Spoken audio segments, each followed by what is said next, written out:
Merci à l'équipe technique de Top News 24 Télévision, la chaîne de vitesse, la chaîne qui vous donne les actualités concernant les pays avec votre émission Masolo ya Ekolo, présentée par votre Jonathan Bango, journabilité de la presse congolaise.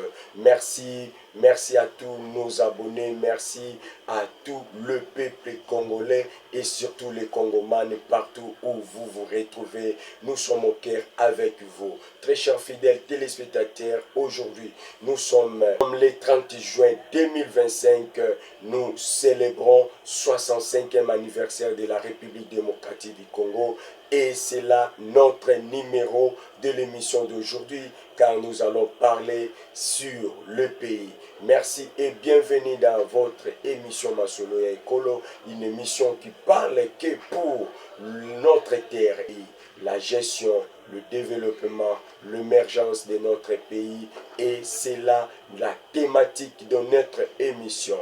Restez connectés et abonnez-vous dans nos pages Facebook comme Masolo ya Ekolo, où vous écrivez Jonathan Bango, vous allez nous retrouver. Abonnez-vous sur notre page YouTube Top News 24 Télévision, votre chaîne qui vous donne toujours les actualités. Et nous allons prendre le temps dans notre numéro d'aujourd'hui sur l'événement qui a marqué la journée d'aujourd'hui, l'événement qui a fait que aujourd'hui nous avons eu les embouteillages, nous avons vu le terrasse, des bars, des boîtes remplies de populations, remplies de peuples congolais qui sont en train de manifester leur joie, de manifester l'amour de la patrie en célébrant la date d'aujourd'hui, le 30 juin.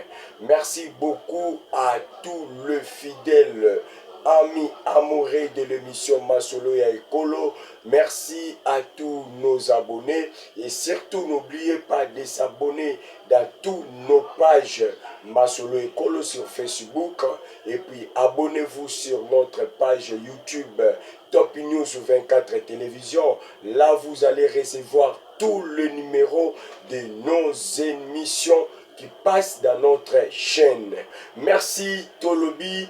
Toye lisusu lelo bana ekolo Congo toza penza na esengo ya komona lisusu 65e anniversaire ya République démocratique du Congo uta 1960 lelo toza na 2025. Donc la République démocratique du Congo fête son indépendance, sa 65e anniversaire de l'indépendance. Toza kaka biso moko te, toza na ba pays comme Togo, toza na ba pays oyo pe baza ko fêter topé ba fêter 65e anniversaire na bango na l'an 2025 oyo. Merci beaucoup tozo kota siko na détail ya émission na biso ya lelo to ba nini penza o tolinga ki toloba. Lelo tozo lobela indépendance tcha indépendance tcha ya République démocratique du Congo. Vraiment botikala wana koza pété yope mutoza na page ozolanda biso kolongwa te parce que nous allons parler des éléments très capital que toi et moi nous allons bénéficier de voir qu'est-ce que le pays, le Congo, 65 ans d'âge. Tant que 65 ans d'âge, moi na oyo to mutu oyo akokisi 65 ans azali susu bébé te, azali susu jeune te, azokende na âge ya koveillir, azokende na âge ya retraite selon loi du travail ou code du travail ya mboka. Donc 65 ans d'âge ya République démocratique du Congo, nini oyo République et bénéficier, to nini oyo changement ya population bazui na 65 ans ya anniversaire ya République démocratique du Congo. Vraiment eloko vraiment sepelisi ngai lelo ya komona mobilisation ya ba Congolais, mobilisation ya ba Kinois parce que je suis ici à Kinshasa, et je ne sais pas ce qui se passe dans d'autres provinces. Mais les Congolais vont se mobiliser corps et âme.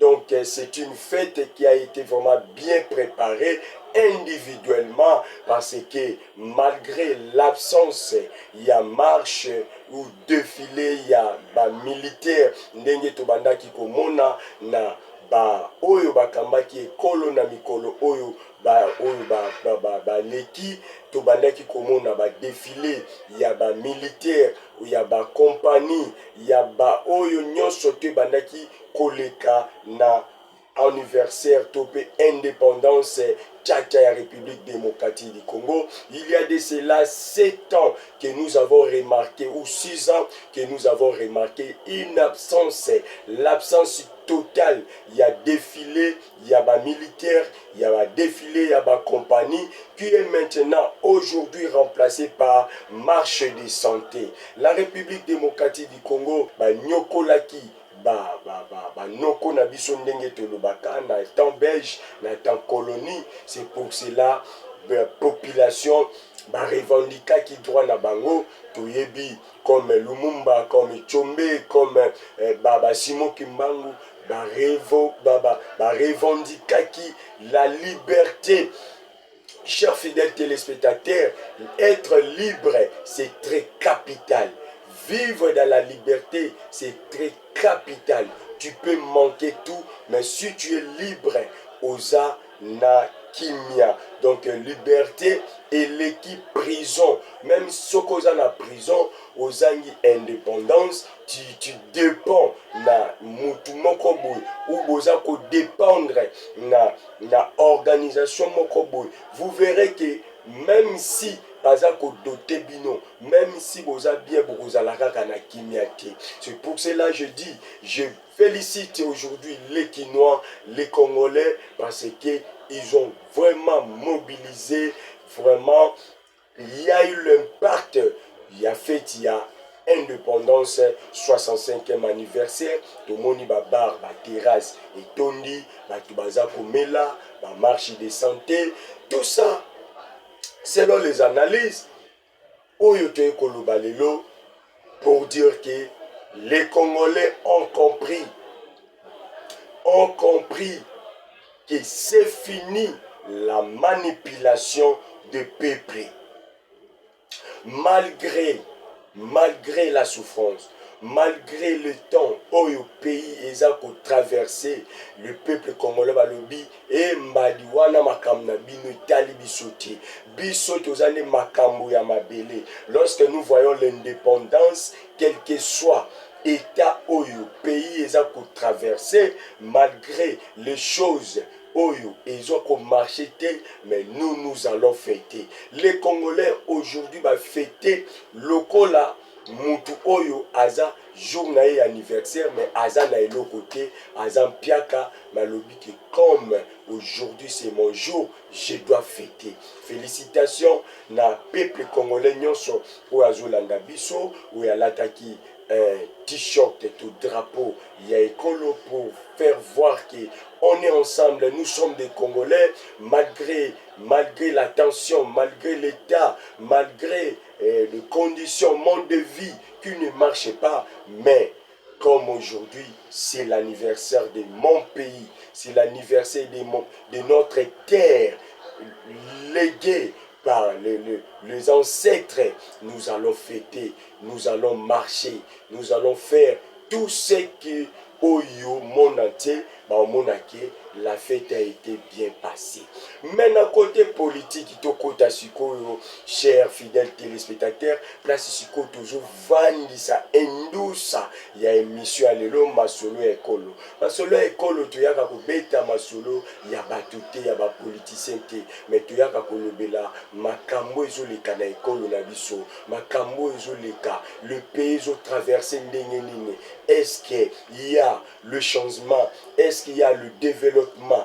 Est-ce que naba ba secteur nini oyo gouvernement réussir na ba secteur nini oyo azu faillite? Donc eza tina oyo émission oyo to ya kande kolobela ekolo. awa toyaka kobeta masolo te o ngai député nakendaki kosopa mabanga kuna o ngai nayaki batindaki bato bakombola. Mais nous parlons pour la République. Nous parlons pour le bien de la République. Nous parlons pour notre terre. Nous parlons non pour les individus. Dans notre plateau, dans notre émission, tolobelaka ekolo. Place oyo eza mabe, tokoloba eza mabe. Tokokanga minoko te. Parce que eza mboka na biso. C'est pour cela na oti koyebisa bino awa que ba Congolais ba se mobiliser pour l'indépendance à lelo, ba fêter. Na mnicho tozoloba eza ya koinda soko oke na Kapela, oke na Feni du Stade, oke na Bandal, oke na Bon Marché, dans tous les coins stratégiques, il y a ba cité d'ambiance, vous trouverez na Lemba, na Terminus, na Super, na Kimbuta, vous trouverez que il y a la fête, il y a le mouvement où ils ont salima.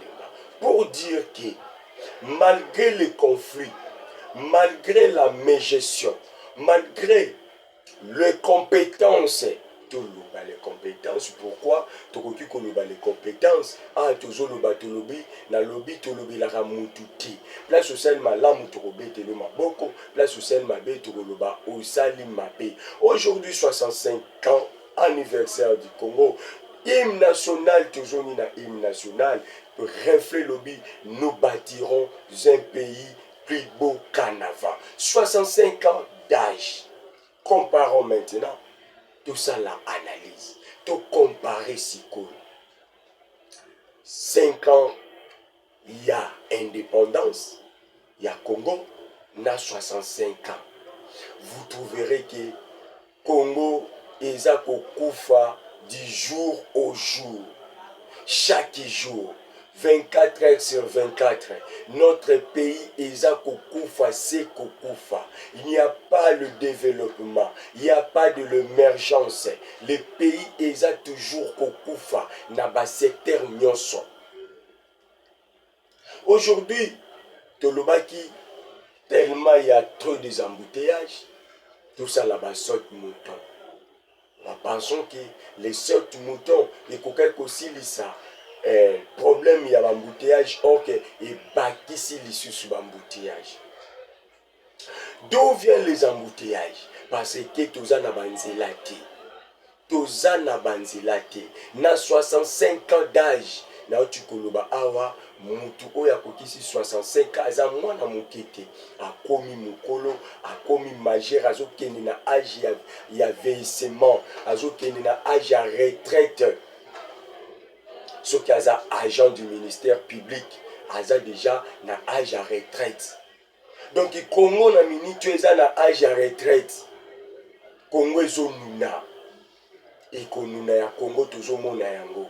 Banzela Izate, nous bâtirons un pays plus beau qu'en avant. Quand est-ce que ce pays sera bâti? Quand est-ce que nous allons bâtir ce pays plus beau qu'en avant? Tozela qui l'Allemagne d'Afrique. Le Congo, Tozela qui l'Allemagne d'Afrique. Est-ce que tu évites bino pe batu bokenda ba Allemagne nango? Ba Allemagne nango ezala karabo. Na leki na pont il y a Victoire Kalamu. Mes très chers frères et sœurs, est-ce que ces pays ils ont des dirigeants? Congo est comme le Kola Ndaku Tolopango où ils allaient abandonner. Et comme le Kola pays abandonné. Nous t'avons occupé en Azati. Ebeba, Ebebelanga. Einda, Eindelanga. Banzele Zati. Ekseba Konzi Oyo. Balekaka na banzela wana te. Bamonaka te qu'il y a des trous partout. Et ça n'a pas ma boule partout. Scandale. Scandale. Qui va bâtir un pays plus beau qu'en avant? Qui va construire un bon pays? Tout le monde cherche son intérêt. Les politiciens, ils sont là qu'avec les discours de démagogie, le discours de flatterie. Mais sur terrain, il y a comment que je salema te. Totambwisa caméra na ba terrasse na ba caniveau nyonso tout oyo ba dotaki biso comme bijou. De comment ka ebisi na bi bato ya lopango oyo il fallait basalaka non. Ce qui concerne makambo ya balabala etali makambo ya lopango te. C'est le devoir ya l'État. Ba chef de quartier bakenda wapi? Ba chef de rue bakenda wapi? Comment hôtel de ville les a fonctionné? Hôtel de ville fonctionnaka ndenge nini? Parce que le chef de rue doit contrôler banzela na ye ba rue, les avenues. Chef de rue nda koye ba place oyo libulu ezali. Il fait son rapport. Et pas chef de quartier. Et chef de quartier fait son rapport dans la commune. Et la commune fait le rapport dans l'hôtel de ville. Et l'hôtel de ville exécute. Ou ce qui est l'hôtel de ville a reçu un rapport dans l'Assemblée provinciale. Est-ce que ça le macabongo? Banzela Ezate, 65 ans d'âge. Et moi, on a l'obito changer hymne national. Parce que hymne national na biso, otoyemba keza toujours na ba promesse. Nous bâtirons un pays plus beau qu'en avant. Nous bâtirons. Combien de présidents baleki na kati? Combien de générations il y a ba chef baleki na kati ya Congo awa? Kasavubu, Mobutu, Laurent Désiré, Joseph Kabila et nous avons maintenant Félix Tshisekedi. 65 ans. Le Congo eza yako kufa koleka avant l'indépendance. Avant l'indépendance égale après l'indépendance. Sur le plan politique et sur le plan social. Aujourd'hui, il y a eu les discours. Le peuple congolais balobi to lembi ba discours ya ba politicien. To lembi. Na minute tozolo ba Congo ezo vivre na ba forage. Mboko etongi bibale, entouré de fleuves, na ba rivière, mais bazo koka ko doter eau potable te na population. Bazo koka ko doter incapable de donner eau potable à la population. Un pays oyo toza na barrage, des barrages à minene, barrage à Inga, barrage à Zongo, mais tozo koka ko joa courant 24 heures sur 24. Moko etondi mabanga ezo botama na Kinchuka lokola mayebo. Mais nous sommes incapables de donner de bonnes infrastructures. Nous sommes incapables de donner des routes, les autoroutes. Toza na usine ya cimenterie oyo ezosalema awa. Le Chani métal, azo produire le métal, le fer, ezosalema awa. Mais juste pour donner le main d'œuvre, pour que bapesa biso tout ça là, banzela ya malamu, le pays est incapable. 65e anniversaire. Est-ce que nous sommes en train de réfléchir sur le développement et l'émergence de notre pays? Tout ça, nous pouvons dire quoi? À cause de la guerre? À cause de la guerre. La guerre empêche de nous donner la population eau potable. La guerre aussi empêche de nous donner l'électricité. Est-ce que le barrage, il y a Inga, ils ont bombardé pour que tout soit courant à Malam? Et le bata pasteur John Alobi, Mboko e Pumbwaka, Congo e Pumbwaka. Mais, gouvernement, va me caper nous pour encaisser vos erreurs. Acceptez les erreurs. Acceptez l'échec. Acceptez vos faillites. Ceux qui te lobeli Congo, te lobela nini. Ceux qui te lobi pona ekolo te lobela nini. Oui. Tozobeta maboko, tolobi oui. Accord de paix avec la RDC et le Rwanda. Accord de paix.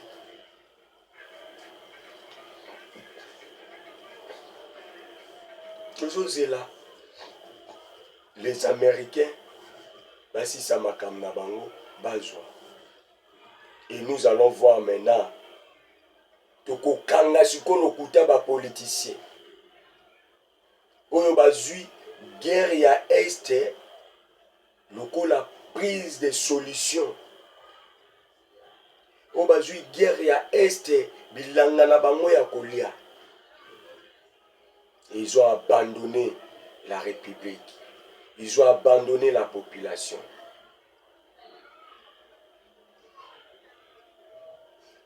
C'est catastrophe. Un pays sans suivi. Il y a aussi l'Oko Mususu, sans suivi. La terrasse est bouchée parce que suivi est athée. Le chef de riz va travailler raté. N'habite sur Moussani Basalaka. Est-ce que Bazala Rakak? Le chef du quartier. Est-ce que existe Rakak? Le bourgmestre. Est-ce que Moussala bourgmestre est à bureau? Il y a des bourgmestres soit ça là, à sali ane mobimba, à tikale atako sillonné na commune na été.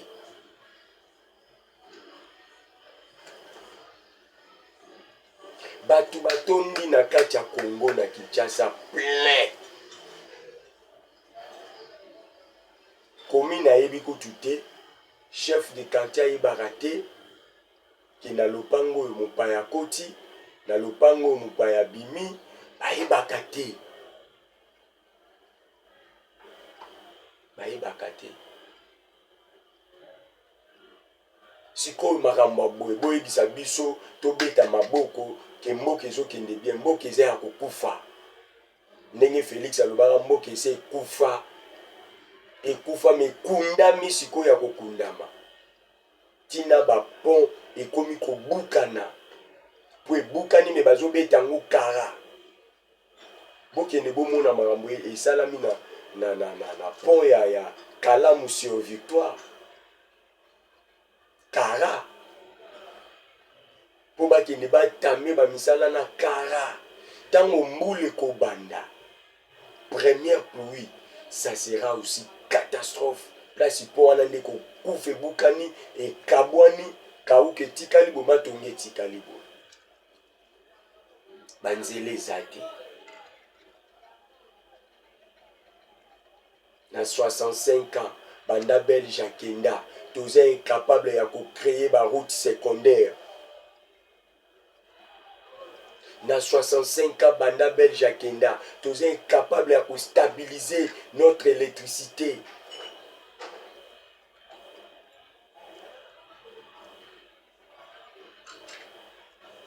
Tous incapables de créer ba station d'eau.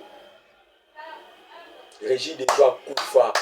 Tu évites ce régie des eaux fonctionnaka. En koma wapi. Na tout na régie des eaux koma wapi. Parce que tu koma obika na ba forage. Un pays entouré de fleuves. Et nous vivons comme un pays désertique. Par la mauvaise foi des gestionnaires. Mauvaise foi des dirigeants. Tous vivre dans le noir comme si tu défaka courant. Bon, moi, ceux qui te banda ko défa courant, net ba pays mususu bazana ba barrage te net biso. Et ngez ala ndenge ni. Tambola na Congo oyo kaka bon, na chaque coin les groupes. Ba groupe et comme cher na Congo. Pour courir à la raté. Ba réchaud et tout là, na ngala melaka réchaud. Ngala yeso ba réchaud. Na réchaud te. Na rosa na réchaud nini. Pour courir à la raté. 65 ans. Nous fêtons de l'indépendance. Est-ce que nous sommes indépendants? Nous sommes un pays indépendant. Pendant que nous attendons les décideurs, nous attendons la voix des décideurs.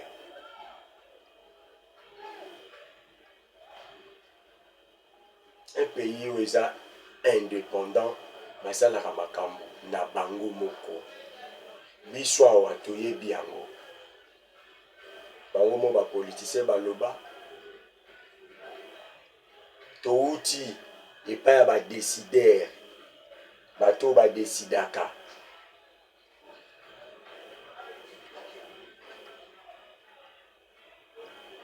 Congo mon pays. Congo c'est ton pays. Nous avons qui Congo. La terre de nos ancêtres. Que nous avons tous le devoir de le protéger. De protéger son intégrité territoriale. De protéger notre terre. De travailler pour le bien de notre pays. De donner son émergence.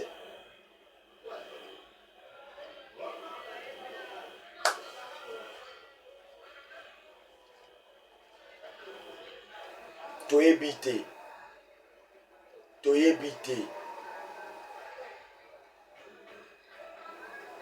Vous travaillez pour vos familles.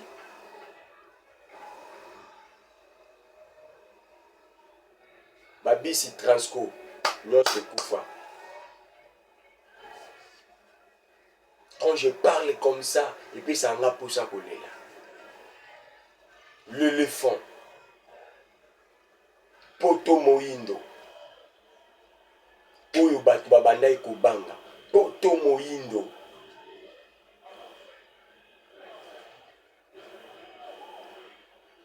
Vraiment, toko kanga mino côté. Et inda kaka. Et bébé bakaka. Mais nous allons continuer de parler, de vous parler. Parce que boza wana population tiakibino wana pour travailler à l'intérêt de la République et non pour l'intérêt nabino. Ou abandonner le pays, le Congo est abandonné. Le Congo est abandonné. Mboule beta, inondation partout. Zela kolekeza te. Molili partout. Maïs à la raté. 65 ans. 65 ans. Misali à la raté. 65 ans. 65 ans. Un pays incapable de créer les emplois. 65 ans. Alors nous parlons pour l'intérêt de notre République démocratique du Congo. Très chers fidèles téléspectateurs, fils du pays, citoyens congolais, congolaises, ayez l'amour de notre patrie. Parlons pour notre Congo.